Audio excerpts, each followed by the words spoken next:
Welcome to public TV news. బ్రిటన్లో ముందుగా headlines. యోగాతో ప్రపంచ దేశాలను ఏకం చేయవచ్చు, ప్రధాని మోడీ.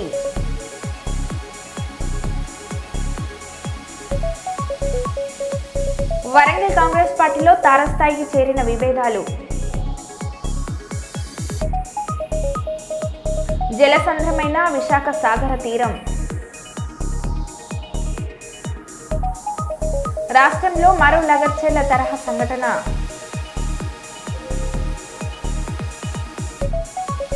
అంతర్జాతీయ యోగా దినోత్సవం సందర్భంగా గిన్నిస్ బుక్ ఆఫ్ వరల్డ్ రికార్డులో 7 లక్షల మంది.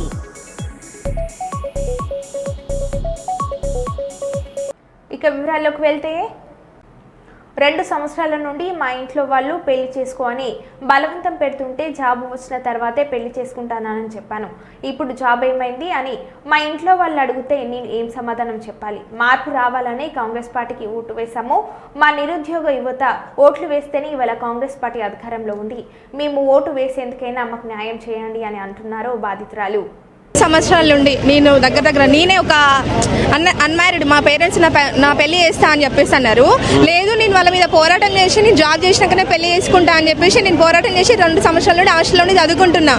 వాళ్ళు అడిగితే ఇప్పుడు నన్ను క్వశ్చన్ చేస్తే ఏది నీ జాబ్ ఏది అని క్వశ్చన్ చేస్తే నేను వాళ్ళకి ఏం సమాధానం చెప్పాలి నా పేరెంట్స్ కి? అంటే ఇప్పుడు కాంగ్రెస్ ప్రభుత్వం వచ్చిన తర్వాత మీకు 2 లక్షల ఉద్యోగాలు కూడా మేము ఇచ్చేసినామని రేవంత్ రెడ్డి ఆయన మొత్తం వాళ్ళ పార్టీ అధికారిక మీటింగ్స్ కావచ్చు అలా కావచ్చు చెప్తా ఉన్నాడు.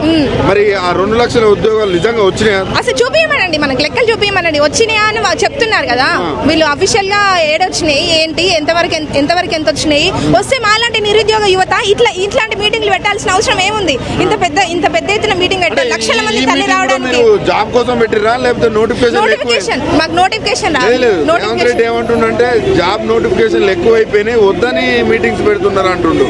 మీరు వద్దని పెడుతున్నారా లేకపోతే జాబ్ కావాలని పెట్టేది ఉంటే మనం ఇంత ఎత్తున మా టైం ఎందుకు వేస్ట్ చేసుకుంటాము? మేము గవర్నమెంట్ టైం ఎందుకు వేస్ట్ చేస్తాము?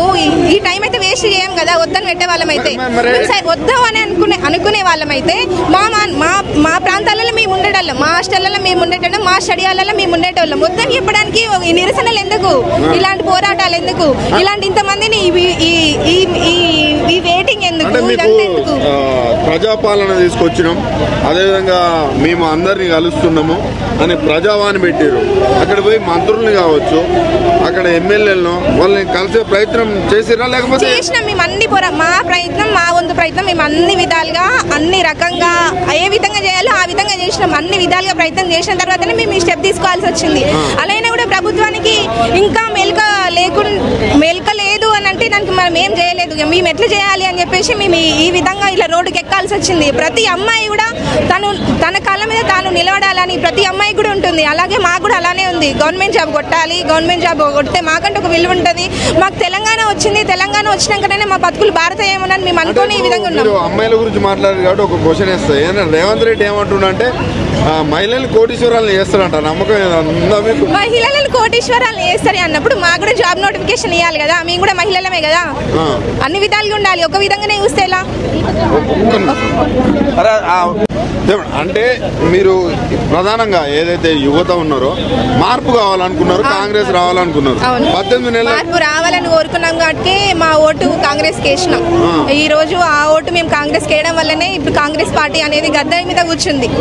మా ఓటు వల్లే, మా నిరుద్యోగ యువత ఓటు వల్లనే కదా ఇప్పుడు కాంగ్రెస్ ఉన్నది. ఆ నిరుద్యోగ యువత ఓటును ఆ రోజు ఎట్లా వచ్చి అడిగిందో, నేను మీకు ఉద్యోగాలు ఇస్తాను ఆ రోజు ఎట్లా అన్నదో, మరి ఈ రోజు ఏమైంది? ఈ రోజు ఆ మాట ఎట్లా మర్చిపోయింది కాంగ్రెస్ ప్రభుత్వం? అంటే ఇప్పుడు మీరు కాంగ్రెస్ ఓటేసినా అన్నారు, మీరు ఓటేసిన దానికి న్యాయం జరిగింది అనుకుంటున్నారా? జరగాలని అనుకుంటున్నాము. ఇప్పటికీ మా నిరుద్యోగ యువత విషయంలో మాత్రం జరగాలని అనుకుంటున్నాము. నోటిఫికేషన్ వేస్తే కదా మాకు జరిగేది. నెక్స్ట్ ఎన్నికలు రాబోతున్నాయి, నెక్స్ట్ స్థానిక సంస్థల ఎన్నికలు కూడా రాబోతున్నాయి. మళ్ళీ కాంగ్రెస్ ఓటేసే పరిస్థితి ఉందా? మాకు ఎప్పుడైతే మాకు న్యాయం జరుగుతుందో, న్యాయం జరిగితే మేము ఎప్పుడైనా మంచి ప్రభుత్వాన్ని కోరుకోవాలనే చూస్తాం. పరిస్థితులు ఇదే సిచ్యువేషన్ ఉంటే కాంగ్రెస్ ప్రభుత్వం జాబ్ క్యాలెండర్ వేస్తాము అని చెప్పేసి మనకు లడ్డు ఆశ చూపించడమే ఉంది తప్ప మేము వేస్తాము అనేది వాళ్ళు క్యాలెండర్ రిలీజ్ చేసేది లేదు, నోటిఫికేషన్ విడుదల చేసేది లేదు. మాకు వస్తుంది అనే నమ్మకం వచ్చేది లేదు. వస్తుంది అని చెప్తున్నారు. అది ఎప్పుడు వస్తుంది ఏంటి అనేది ప్రభుత్వాన్ని మేము గట్టిగా డిమాండ్ చేసి అడుగుతున్నాము. మా నిరుద్యోగ యువతతో మాత్రం ఆడుకోకండి ప్లీజ్. కర్నూలు మండలం బి తాండ్రపాడు గ్రామాన్ని ఆదర్శ గ్రామంగా ముందుకు తీసుకువెళ్లేందుకు పారిశుద్ధ కార్మికులు తమ విధుల పట్ల అలసత్వం వహించవద్దని బి తాండ్రపాడు గ్రామ సర్పంచ్ ఆకేపోగు జయన్న కోరారు. కర్నూలు మండలం బి తాండ్రపాడు గ్రామంలో అంతర్జాతీయ యోగా దినోత్సవం సందర్భంగా సర్పంచ్ ఆకేపోగు జయన్న సిబ్బందితో చెప్పారు. బి తాండ్రపాడు గ్రామంలో పరిసరాలను పరిశుభ్రంగా ఉంచుకోవాలని, ప్రజలందరూ స్వచ్ఛమైన నీరు అందాలని, అందరూ ఆరోగ్యంగా జీవించేందుకు ప్రతి ఒక్కరి కృషి ఎంతో అవసరమని అన్నారు.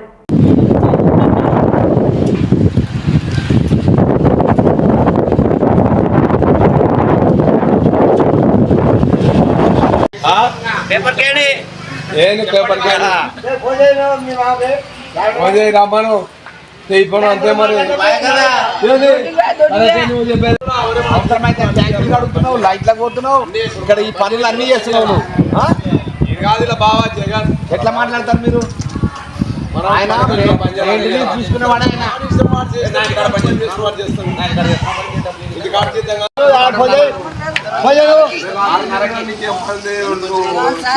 మీరు ఏమన్నా అనుకోండి, చెప్తున్నాం మళ్ళా.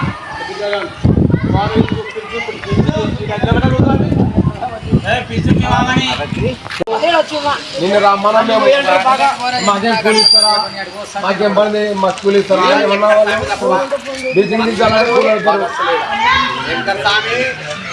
నేను మోస్తున్నాను అడుగువాలి. మీరు కాదు మీరు మోస్తున్నారంటే చెప్పు. కాలంలో అందరూ రావాలా, బీచ్కి అయితే నేను కూడా బీచ్కి అందరు రావాలా. ఇంతకుముందే ఎలా అన్న సంగతి నాకు తెలియదు.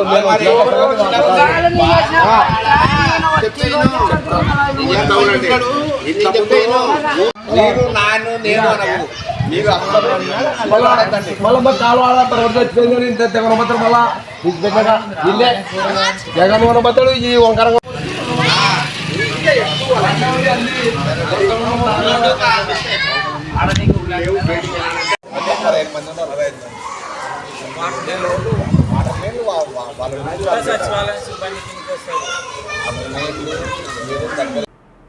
కాంగ్రెస్ ఎమ్మెల్యే యశస్విని రెడ్డికి మరోసారి నిరసన సేగ.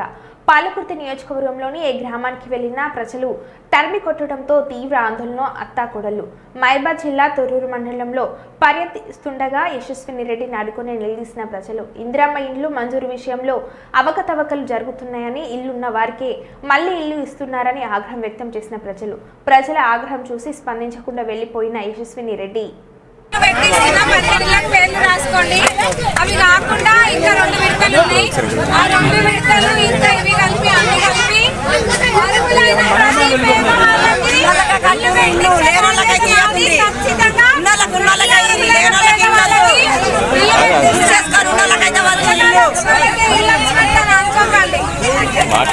ఖచ్చితంగా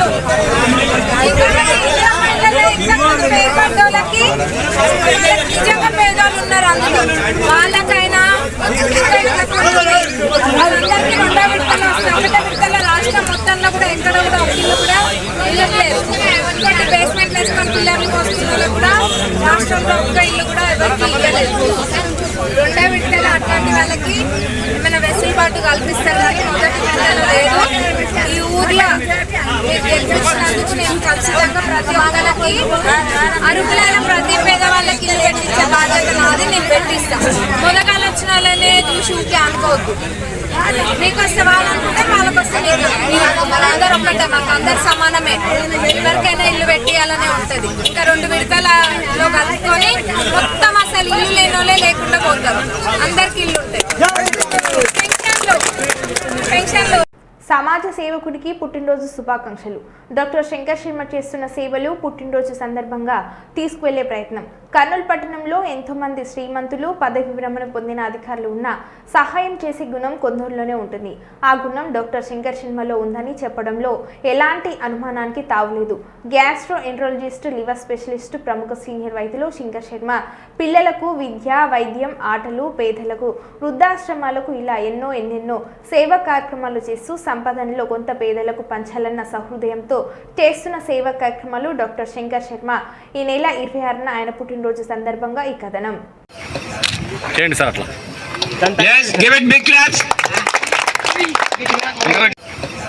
చేయండి సార్ అట్లా.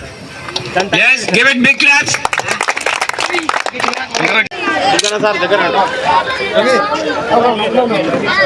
అట్లే ఉండండి. Ready smile. ధన్యవాదాలు చెప్పాలా? అంటే సార్ ఓకే ఓకే.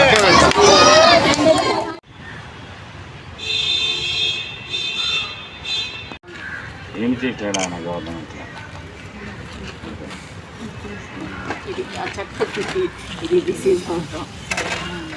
సర్లే ఆయన పట్టుకోలేకుండా నేను పట్టుకుంటాను.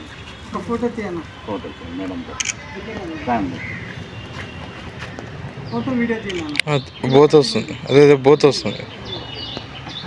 ఓకే జాగ్రత్త చూసుకోండి. ఓకే తీసాను, వీడియో రన్ అవుతుంది. అట్లే ఉండండి. 2 బ్యాగ్సా 3 బ్యాగ్స్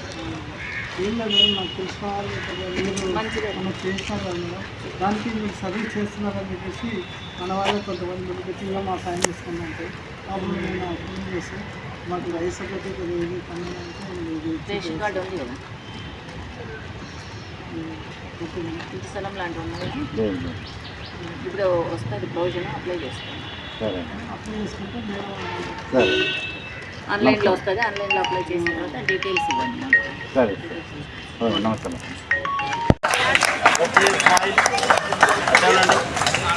వేరేది పోతుంది. ఓపెనింగ్ పోతే ముగ్గురం. Ready sir.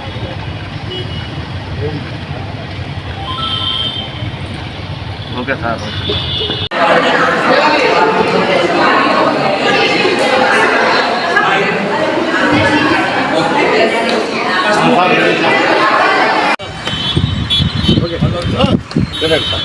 బాబు అట్టేనండి. రేవంత్ రెడ్డి సంవత్సరానికి 2 లక్షల ఉద్యోగాలు ఇస్తానంటే నమ్మి ఓట్లు వేసినాం. కొడంగల్ నియోజకవర్గానికి చెందిన ఓ నిరుద్యోగి ఆవేదన. మా ఇంట్లో వాళ్ళని ఊర్లో వాళ్ళందరినీ ఒప్పించి ఓట్లు వేయించినాం. విద్యార్థులు ఉద్యోగాలు వద్దుంటున్నారని ముఖ్యమంత్రి అబద్ధాలు చెప్తున్నాడు. ఇంకోసారి కాంగ్రెస్ పార్టీకి ఓటు వేయడం కంటే మా చెప్పుతో మేము కొట్టుకోవడం నయం. ఇప్పటి నుండి రేవంత్ రెడ్డిని గద్దె దింపడమే మా పని అని అన్నారు. చెప్పండి అన్న, ఎక్కడి నుంచి వచ్చారు? వికారాబాద్ అన్న. మేము ఏంటి అసలు మీ సమస్య ఏంటి అన్న? మేము ఇక జాబ్ నోటిఫికేషన్ విడుదల చేస్తామని చెప్పేసి 2 లక్షల ఉద్యోగాలు ఇస్తామని చెప్పేసి మేము ఓటు వేసినాము, నమ్మినాము. నమ్మిన తర్వాత ఇక్కడికి వచ్చినాక ఎవరైనా సరే మనకు ప్రభుత్వం నమ్మకం ఇచ్చినప్పుడు ఎవరైనా సరే దాన్ని నమ్ముతారు. మార్పు కావాలి, కాంగ్రెస్ రావాలని ఓట్లు వేసిర్రు. ఓటు వేసినాం. వికారాబాద్ అంటే మీ దగ్గర ముఖ్యమంత్రి కదా. నాది కొడంగల్ కాన్స్టిట్యున్సీ. కొడంగల్ కాన్స్టిట్యున్సీ. మా ఇంట్లో వాళ్ళందరూ ఓటేసిన వాళ్ళము. ఈ రోజు మిమ్మల్ని నమ్మి ఓటేసినాం. ముఖ్యంగా ఏంది, మా ఇంట్లో నేను మా తమ్ముడు వాళ్ళందరూ ఉంటాము.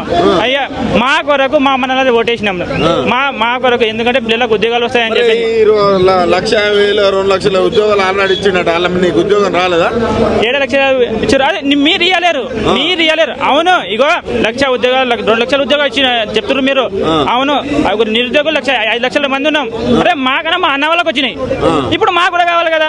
అరే మీకెందుకు ప్రశ్నించేటోడికే నీకెందుకు రాలేదంటే ప్రశ్నించేటోడు ఏరుకోవాలి. మరి ఎవరు ప్రశ్నించొద్దు. అట్లయితే మీరు చెప్పిన దాని ప్రకారం 1 లక్ష 2 లక్షలు వచ్చినాయంటే మాకన్నా ముందు చదివే వాళ్ళకి వచ్చినాయి కదా, వాళ్ళకి వచ్చినాయి. ఇప్పుడు మీరు కూడా ఇస్తామన్నారు కదా. మీరేమో మీరు ఇక్కడికి వచ్చి ధర్నా చేయాల్సిన అవసరం ఏమున్నది? అక్కడ పోయి రేవంత్ రెడ్డినో మీ స్థానిక ఎమ్మెల్యేలో మంత్రులను కలవచ్చు కదా. అరే ధర్నా ఎవరు పట్టించుకుంటారు చెప్పు? అసలు ఎవరు పట్టించుకోవట్లేదు. ఇక్కడికి వచ్చి ధర్నా చేస్తేనే పట్టించుకోవట్లేదు. అక్కడికి వెళ్ళి పట్టించుకుంటే ఎవరు పట్టించుకుంటారు చెప్పనా? ఎవరిని అడుగుమంటారు? అక్కడికి వెళ్ళి కాన్స్టిట్యూన్సీలోకి వెళ్ళి ఎవరిని అడగాలి? స్థానిక ఎమ్మెల్యే అయితే ఏం చెప్పాలి చెప్పు? సరే, మీ విద్యార్థులు ఏదైతే మీ నిరుద్యోగులు ఈ 18 నెలల పాలన చూసారు, కాంగ్రెస్ పరిపాలన ఎట్లా ఉంది? మళ్ళా అధికారంలో వద్దు నాయనా, వద్దు. ఈ కాంగ్రెస్ పరిపాలన వద్దు, ఏం వద్దు. ఇప్పటి నుంచి ఇంకోసారి ఈ కాంగ్రెస్ కు ఓటు వేస్తే మా చెబుతా మేమే కొట్టుకుంటాం. ఎందుకట్లా? వద్దనా, వద్దు. ఆ తర్వాత మా బతికేదో మేము బతుకుతున్నాం ఇక. కానీ మళ్ళీ మీ నియోజకవర్గం సీఎంఏ కదా, మరి ఘోరంగా మాట్లాడుతున్నావు, వద్దు అంటున్నావు, అంత బాధ ఏమైంది నీకు? అరే అన్న ఇగో వీడికి వచ్చి హాస్టల్ ఫీజులు, మా ఖర్చులు, మా బట్టలు, మేము ఏం చేయాలి? మా ఏజ్ అయిపోతుంది, మా ఇంట్లో వాళ్ళ ఇంట్లో పరిస్థితి బాగాలేదునా, మా అమ్మకు మా నాన్నకు అసలు చేత కావట్లేదు, వర్క్ చేయడానికి అసలు ఏం చేయాలి తల్లి, మేము పని చేసుకోవాలన్నా, నువ్వు జాబ్ చేసుకుంటావా లేదా అని చెప్పేసి ఇంటికి పోయి నా సంవత్సరం అయిందన్నా. ఇంకే బాధ ఎవరికి చెప్పాలి చెప్పు? ఇంటికి ఒక సంవత్సరం అవుతుంది, ఏం చేయాలి చెప్పు? ఎవరికి చెప్పాలి? ఇంటికి పోతే మా చిన్నోళ్ళందరికీ, నాకన్నా చిన్నోళ్ళందరూ ఇక వాళ్ళు ప్రిపేర్ కాలేరు, ఏదో ఒక పని చేసుకొని బతుకుతారు. నేను ఉద్యోగాల మీద నోటిఫికేషన్ల మీద నమ్ముకొని ఉన్నా. ఇప్పుడు ఏం చేయమంటారు మమ్మల్ని? నువ్వేమో అరే నోటిఫికేషన్ వేస్తామో మమ్మల్ని నమ్మండి అని చెప్పినావు. ఇప్పుడు ఏమో నోటిఫికేషన్లు ఏం లేవు. స్థానిక సంస్థల ఎన్నికలు కూడా వస్తున్నాయి. ఎన్నికల కాంగ్రెస్ పార్టీ గెలిచే అవకాశం ఉందా? అస్సలు లేదు. మీరు మాత్రం 100% మళ్ళీ మీరు కొడంగల్ వాసి లేదు, గెలవదు. ఈ విధంగా ప్రవర్తిస్తే గెలవదు. ప్రభుత్వాన్ని కూడా కొద్దిగా మార్చుకోవాలి, ప్రభుత్వ ప్రవర్తన కూడా మార్చుకోవాలి. ఒక విద్యాశాఖ కూడా మీ ఎమ్మెల్యే మళ్ళా మంత్రి అయిన సీఎం ఆయన దగ్గర అన్ని ఉన్నాయి. నిరుద్యోగుల గురించి ఒక 0.5% అన్న పట్టించుకుంటున్నా? ఒక్క 0.5 పాయింట్ కూడా పట్టించుకోవట్లేదు. ఎక్కడైనా ప్రతి సభలకు వెళ్తుండో, సభలకు పోతే విద్యార్థులు జాబులు వద్దని ధర్నాలు చేస్తుంటారు చెప్తారు తప్ప, అరే విద్యార్థులు మీకు జాబులు ఎక్కువైతున్నాయని చెప్పి ధర్నాలు చేస్తున్నారని చెప్తుండ్రు, ప్రతి సభలో చెప్తుండు. అసలు ఇలాంటి అబద్ధపు మాటలు ఎందుకు చెప్తాడో ఏమో అసలు నాకు అర్థం కాదు. అదే నువ్వు ఒక రాష్ట్రానికే హెడ్, ముఖ్యమంత్రివి, మీరే అబద్ధపు మాటలు మాట్లాడితే మేమేం చేయాలి చెప్పండి? అట్లా మాట్లాడితే ఎట్లా చూడాలి? అసలు మీకు ఉద్యోగాలే వద్దన్నట్టు మాట్లాడుతున్నాడు. అసలు ధర్నాలు కూడా చేసేది వాళ్ళు ఉద్యోగాలు వద్దనే అని చెప్తూ ఉన్నాడు. ఏం మిమ్మల్ని దించడమే మా పని పెట్టుకుంటాం. ఇప్పుడు ఇట్లా చూడడం కాదు, అసలు ఆ స్థానంలో మిమ్మల్ని చూడొద్దు అంతే. ఇక అక్కడ నుంచి దించడమే పెద్ద పని పెట్టుకోవాలి తప్ప అక్కడ నుంచి చూడొద్దు ఇక. ఓకే. యోగా వల్ల ఆరోగ్యంగా జీవించవచ్చని, అందరూ ప్రతిరోజు యోగా చేస్తే మనసు నిలకడగా ఉంటుందని పాణ్యం ఎమ్మెల్యే చరిత వెంకటరెడ్డి తనయుడు గౌడు జనార్దన్ రెడ్డి అన్నారు. అంతర్జాతీయ యోగా దినోత్సవం సందర్భంగా కర్నూలు 19వ వార్డు నాగిరెడ్డి రెవెన్యూ కాలనీ పార్కులో సచివాలయం సిబ్బంది, టీడీపీ వార్డు ఇన్ఛార్జీలు వార్డు ప్రజలతో కలిసి సుమారు 30 నిమిషాల పాటు పార్కు నందు యోగాసనం చేశారు. ఈ సందర్భంగా గౌడు జనారెడ్డి మాట్లాడారు.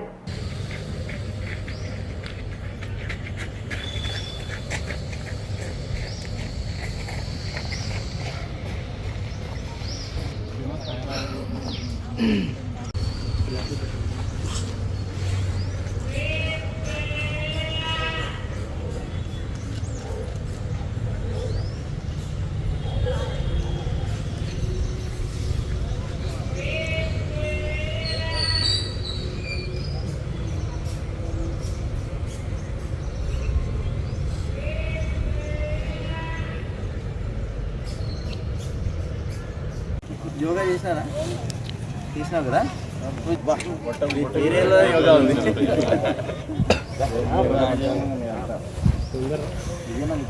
ఒక 10-15 మినిట్స్ ఇంట్లోనైనా చేసుకుంటే దానివల్ల మనకు చాలా హెల్త్ బెనిఫిట్స్ ఉంటాయి. మేజర్గా చెప్పాలంటే ఈ నర్వస్ డైలీ ఒక 10-15 మినిట్స్ అయితే చేయండి. సార్కి మాకంటే సార్కి బాగా థ్యాంక్ యూ వెరీ మచ్.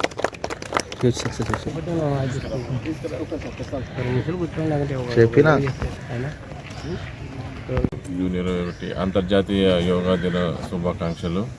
ఈరోజు యోగా దినం ఈరోజు ఒకరోజు చేయడం కాదు, దీని ప్రధాన ఉద్దేశం ఏంటంటే మన దైనందిన జీవితంలో ఇది యోగా కూడా ఒక భాగం కావాలి. మన ఆరోగ్యాలను మనం కాపాడుకోవడానికి ప్రభుత్వం దీన్ని ప్రతిష్టాత్మకంగా చేపట్టింది. నిన్నటి రోజున లోకేష్ బాబు గారి ఆధ్వర్యంలో వైజాగ్లో కూడా ప్రపంచ రికార్డు క్రియేట్ చేస్తున్నారు. అంటే రికార్డ్ క్రియేట్ చేయడం అనేది కాదు, దీన్ని ప్రజల్లోకి విస్తృతంగా తీసుకుపోయి వారి దైనందిన జీవితంలో దీన్ని యోగా ఒక భాగం కావాలన్న ఉద్దేశం, ప్రధాన ఉద్దేశం, మెయిన్ కారణం అది. కాబట్టి అందరూ యోగాని వారి జీవితంలో ఒక భాగంగా చేసుకొని ఆరోగ్యాన్ని కాపాడవలసిందిగా కోరుకుంటున్నాం. నమస్కారం, గుడ్ మార్నింగ్. ఈరోజు మన రాష్ట్ర ప్రభుత్వం చాలా ప్రతిష్టాత్మకంగా చేపట్టిన యోగాంధ్ర కార్యక్రమాన్ని ఇక్కడ మా పాణ్యం నియోజకవర్గంలోని అర్బన్లోని 19వ వార్డు నాగిరెడ్డి రెవెన్యూ కాలనీలో మా వార్డు ఇన్ఛార్జీలు, అలాగే రాష్ట్ర తెలుగు యువత కార్యదర్శి అయిన ప్రభాకర్ యాదవ్ గారు, అలాగే వార్డు నాయకులు అందరి సమక్షంలో ఈరోజు సచివాలయం సిబ్బంది ద్వారా ఇక్కడ ఈ పార్కులో మేము యోగ విన్యాసాలు అలాగే ప్రాణాయామం అవన్నీ చేయడం జరిగింది. ఇందులో దీని ముఖ్య ఉద్దేశం ఏంటంటే, ఏదో ఈరోజు అంతర్జాతీయ యోగా దినోత్సవము ఒక్కరోజు మనం జరుపుకొని దాన్ని ఇక్కడితో ఆపేయడం అనేది కాకుండా, దానివల్ల వచ్చే చాలా అనేక ఆరోగ్య బెనిఫిట్స్ వాటన్నిటినీ కూడా మనం పరిగణలోకి తీసుకొని జనాలలో అవేర్నెస్ తీసుకొని వచ్చి మీరు రోజు ఇక్కడ చాలా సంతోషం చూస్తే ఎంతోమంది చాలా ఫిట్నెస్ కోసం పొద్దున్నే వాకింగ్కి రావడం కానీ పార్క్ని చాలా బాగా యూజ్ చేసుకుంటున్నారు. అలాగే ఇలా రోజు కొద్దిసేపు మీ అంతకు మీరు ఎక్కడో ఎవరో ట్రైనర్ అవసరం లేదు, బేసిక్ సింపుల్ యోగా టెక్నిక్స్ చేసినారంటే ఎటువంటి హెల్త్ సమస్యలు రాకుండా మనకి 50 దాటిన తర్వాత కూడా ఎటువంటి బీపీలు, షుగర్లు, అలాగే క్యాన్సర్లు ఇలాంటివి ఏవి రాకుండా మన ఆరోగ్యాన్ని మన చేతిలోనే ఉంటుంది. ముఖ్యమంత్రి గారు కూడా చెప్పినట్టు మనం హెల్త్కి పెట్టే బడ్జెట్ మొత్తం కూడా ఒక్కసారి యోగా అనేది ప్రతి ఒక్కరు వాళ్ళ దినచర్యలో భాగంగా చేసుకుంటే అది కంప్లీట్గా దాన్ని తగ్గించిన వాళ్ళం అవుతాము. అలాగే ప్రతి ఒక్కరు ఆరోగ్యంగా ఉండాల్సిన వాళ్ళం అవుతాము. ఇది ఒక పబ్లిసిటీ స్టంట్ కాదు, ఒకరోజు ఏదో 21 జూన్ వచ్చింది మనం ఇది చేస్తున్నాం అనేది కాకుండా ఇది ప్రతి ఒక్కరిలో ఇది ఒక లైఫ్ స్టైల్లో భాగంగా తీసుకురావాలనేదే మా ప్రయత్నం. ఎంతోమంది ఇవాళ చాలా సంతోషం, వాళ్ళు యోగా ఎప్పుడు చేయకపోయినా చాలా ఇలా జరుగుతుందని తెలిసిన వెంటనే వాళ్ళు వాకింగ్ కానీ వాళ్ళు చేసే పిల్లలకు స్కూల్ ఉన్నా కానీ అవన్నీ కూడా కొంచెం వెయిట్ చేసి తప్పకుండా ఈ అర్ధగంట 45 నిమిషాలన్నా మేము ఆ స్కెడ్యూల్లో పాల్గొంటాము అని అనుకుంటున్నాము. వచ్చిన వాళ్ళని కూడా అందరికీ ఇంకొక అవేర్నెస్ క్రియేట్ చేసి మీ వాళ్ళకు కూడా అందరికీ చెప్పండి, ఇది యోగా అనేది భారతదేశం ప్రపంచానికి ఇచ్చిన ఒక బహుమతి. భారతదేశం నుంచి వెళ్ళి ఈరోజు భారతదేశం కంటే బయట కంట్రీలలో ఎక్కువ యోగా చేస్తూ ఉన్నారు. సో అందుకోసం దాన్ని మనం మనసులో పెట్టుకొని ప్రధానమంత్రి మోదీ గారు అయిన వెంటనే 21వ ఇది 11వ సంవత్సరం అంటే 14లో ఆయన ప్రధానమంత్రి అయిన వెంటనే మనం దాన్ని అంతర్జాతీయ యోగా దినోత్సవంగా దీన్ని మనము జరుపుకోవడం మొదలుపెట్టాము. ఇది 11వ సంవత్సరము. అందుకే ఇప్పటి నుంచి మన భారతదేశంలో ముఖ్యంగా మన ఆంధ్రప్రదేశ్లో ముఖ్యమంత్రి గారు తీసుకున్నట్టు ఎవరు ఇంత పెద్దగా భారీ ఎత్తున చొరవ తీసుకోలేదు. దీని ఒక గవర్నమెంట్ ప్రోగ్రామ్ లాగా ప్రతి సచివాలయంలో, ప్రతి ఒక్క వార్డులో, ప్రతి ఒక్క గ్రామంలో జరపాలని ఆదేశించి ప్రతి ఒక్కరిలో ఒక చైతన్యం తీసుకొస్తున్నారు. Thank you.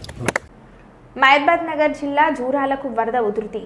10 గేట్లు ఎత్తి దిగువకు నీటి విడుదల. ఇన్ఫ్లో 46,674,000 క్యూసెక్ల నీరు, అవుట్ఫ్లో 44,776,000 క్యూసెక్లు.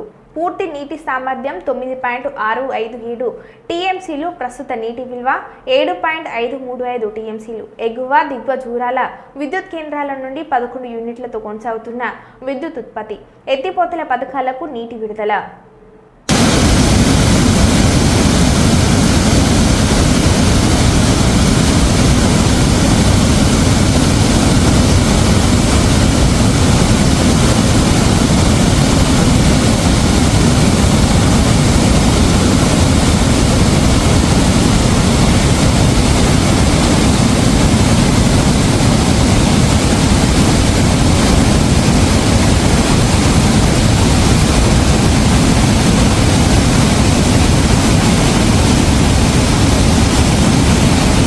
పెద్దపల్లి ఎంపీ గడ్డం వంశీకృష్ణ రామగుండం మున్సిపల్ కార్పొరేషన్ పరిధిలో 5వ డివిజన్ నరసలపల్లె గ్రామంలో హెచ్కేఆర్ రోడ్డు, హెలిప్యాడ్, ఎస్బీఐ నుండి ప్రభుత్వ పాఠశాల వరకు నిర్మించనున్న సీసీ రోడ్డుకు 200 లక్షలతో శంకుస్థాపన. ఈ కార్యక్రమంలో పాల్గొన్నారు. ఈ కార్యక్రమంలో పాల్గొన్న వారు ఎంపీతో పాటు రామగుండం స్థానిక ఎమ్మెల్యే రాజ్ ఠాకూర్ పాల్గొన్నారు. ఈ సందర్భంగా ఎంపీ మాట్లాడారు. మళ్ళీ ఇంకో నెల మొదలు అవుతుంది. మీ అందరూ తెలుసు, రిటైర్డ్ కార్మికుల పెన్షన్లు పెంచాలని చెప్పి చాలామంది అప్పుడు గెలవంగానే రిక్వెస్ట్లు పెట్టినారు. అప్పుడు కాక వెంకటస్వామి గారు పెన్షన్ ఏదైతే స్టార్ట్ చేసిండ్రో దాని తర్వాత దాన్ని రివిజన్ చేయలేదు. 500 రూపాయలు కొంతమందికి 800 రూపాయల వరకే వస్తుందని చెప్పి చాలామంది రిక్వెస్ట్ చేస్తే పార్లమెంట్లో కూడా దాని మీద చర్చించి ప్రశ్నలు వేసి ఆ అంశం మీద గలం విప్పి ఎట్టి పరిస్థితుల్లో ఈ పెన్షన్ అనేది పెరగాలని చెప్పి చాలా మందికి రిప్రజెంటేషన్ కూడా చేయడం జరిగింది. దాని ఫలితం మీరు చూసినారు. సింగరేణిలో టన్నుకి 80 రూపాయల కాంట్రిబ్యూషన్ సిఎంపిఎఫ్కి పోవాలని చెప్పి ఆదేశాలు ఇవ్వడం జరిగింది. దాదాపు 150 కోట్ల రూపాయల వరకు కేవలం పెన్షన్ ఫండ్కి అలాట్మెంట్ చేయాలని చెప్పి వాళ్ళు ఆర్డర్ కూడా పాస్ చేయడం జరిగింది. ఇట్లాగే మరిన్ని కార్మికులకు ఏదైతే సమస్యలు ఉన్నాయో ప్రత్యేకంగా సింగరేణి కార్మికుల కోసము సొంతింటి కళ కానివ్వండి, మరి ఐటీ ఫండ్స్ కానివ్వండి, మళ్ళీ ఈ వచ్చే పార్లమెంట్ సమావేశాల్లో ఈ అన్ని పాయింట్స్ మీద కూడా గలం విప్పి పోరాడి మరి ఏదైతే హామీలు ఇచ్చినామో ఎలక్షన్ అప్పుడు వాటిపై పనిచేసి మన రామగుండ ప్రజలకు ప్రత్యేకంగా ఇందిరమ్మ ఇండ్ల పథకంపై కాంగ్రెస్ సీనియర్ నాయకుడు బిళ్ళ సుధీర్ రెడ్డి వివాదాస్పద వ్యాఖ్యలు. కాంగ్రెస్ కార్యకర్తలకే ఇందిరమ్మ ఇండ్లు, ఎవరైనా పేదవాళ్లు ఉంటే చివరి విడతలో చూద్దామని అన్నారు. వరంగల్ దేవరూప్ల మండలం అప్పిరెడ్డిపల్లిలో జరిగిన సమావేశంలో కాంగ్రెస్ నేతల వ్యాఖ్యలపై బగ్గుమంటున్న జనం. కార్యకర్తల కోసమే ఎవడేమని అనుకోని కాంగ్రెస్ లో పనిచేయాలి, వాడు ఇల్లు లేనివాడు కావాలి. మన కార్యకర్తలకు ఫస్ట్ మనం ఇల్లు కట్టించుకోవాలి. ఇంకో కన్న కొడుకు లేదా అన్న కొడుకు పెడతాడు బీదోడు. తర్వాత 3వ విడతల ఏం చేస్తామంటే అప్పుడు నిజంగా బీదోడు ఉండడానికి ఎవడన్నా పాపం వానికి అవసరం, వాడు బీదోడు వాడిని పెడదాం. ఇప్పుడు మాత్రం కాంగ్రెస్ పార్టీ కార్యకర్త అయ్యి ఉండాలి, వాడు బీదోడు. మరో బులెటిన్లో మళ్ళీ కలుద్దాం. Stay tune.